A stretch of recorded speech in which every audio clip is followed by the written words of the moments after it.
Hello నేను సుమతి. మీరు lunch box వార్తలు వింటున్నారు.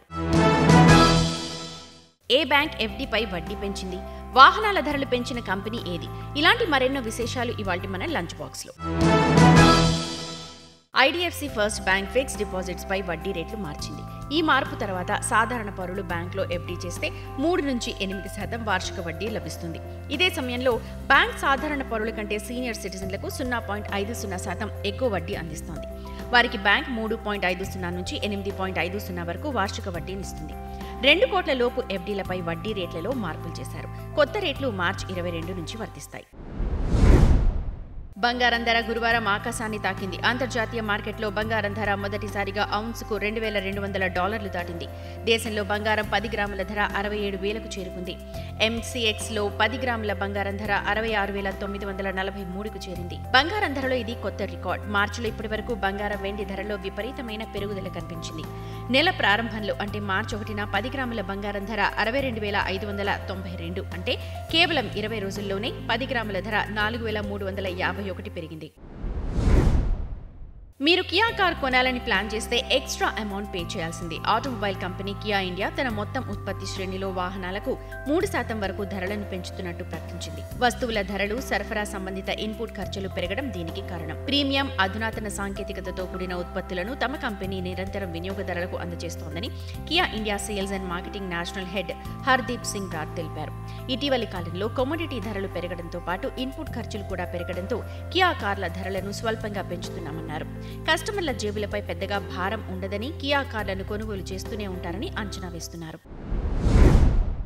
షేర్ మార్కెట్ నియంత్రణ సంస్థ సెబీ T+0 సెటిల్మెంట్ ఫ్రేమ్వర్క్ ను విడుదల చేసింది. ప్రారంభ దశలో 25 షేర్లలో T+0 ట్రేడ్ సెటిల్మెంట్ ను మార్చి 28 నుంచి కొంతమంది బ్రోకర్ల ద్వారా ఐచ్ఛిక ప్రాతిపదికన ప్రారంభిస్తారు.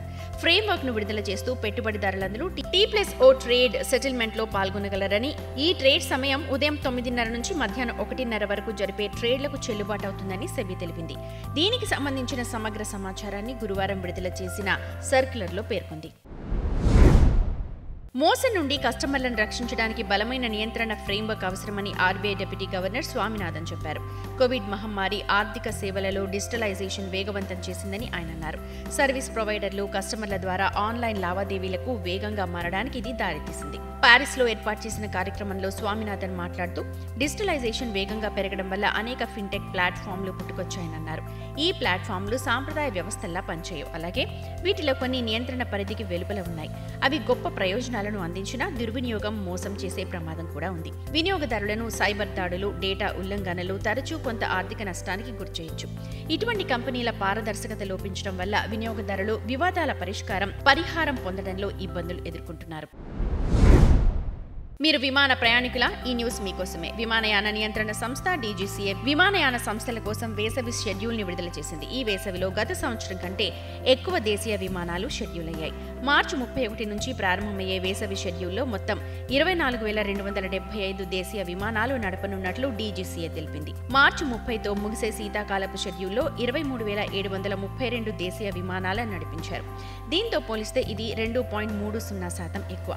ఈసారి మార్చి 31 నుంచి అక్టోబర్ 26, 2024 వరకు జరిగే వేసవి షెడ్యూల్లో ఇండిగో, ఎయిర్ ఇండియా, విస్తారా మరిన్ని విమానాలను నడపనుండగా స్పైస్ జెట్ తన విమానాల సంఖ్యను తగ్గిస్తుంది. హోలీని జరుపుకోవడానికి చాలా మంది రైలు టికెట్ కన్ఫర్మేషన్ కోసం చూస్తున్నారు. ఇలాంటి పరిస్థితుల్లో భారతీయ రైల్వే కూడా ప్రయాణికులకు హోలీ కానుకిచ్చింది. హోలీ సందర్భంగా ప్రయాణికుల కోసం 540 ప్రత్యేక రైళ్లను నడపనున్నట్టు ప్రకటించింది. ఢిల్లీ పాట్నా, ఢిల్లీ బగల్పూర్, ఢిల్లీ ముజఫర్పూర్, ఢిల్లీ సహర్సా, గోరఖ్పూర్, ముంబై, కోల్కతా, పూరి, గౌహతి, రాంచీ, న్యూఢిల్లీ, శ్రీమాతా వైష్ణోదేవి, కత్రా వంటి దేశంలోని ప్రధాన ప్రాంతాలకు భారతీయ రైల్వే ప్రత్యేక రైళ్లు నడుపుతోంది. జైపూర్, బాంద్రా టెర్మినస్, పూణే, దానాపూర్, దుర్గా, పాట్నా, బరౌని, సూరత్ తదితర రైల్వే మార్గాలను అనుసంధానించే ప్రణాళికలు ఉన్నాయి. ఇవి ఈ రోజు లంచ్ బాక్స్ కబుర్లు. మరిన్ని బిజినెస్, ఫైనాన్స్ వార్తలతో రేపటి లంచ్ బాక్స్ కబుర్లతో కలుద్దాం. అంతవరకు రేడియో Money9 వింటూనే ఉండండి. మరిన్ని పర్సనల్ ఫైనాన్స్ వార్తలు, విశేషాల కోసం Money9 యాప్ని ఇప్పుడే డౌన్లోడ్ చేసుకోండి. Thank you.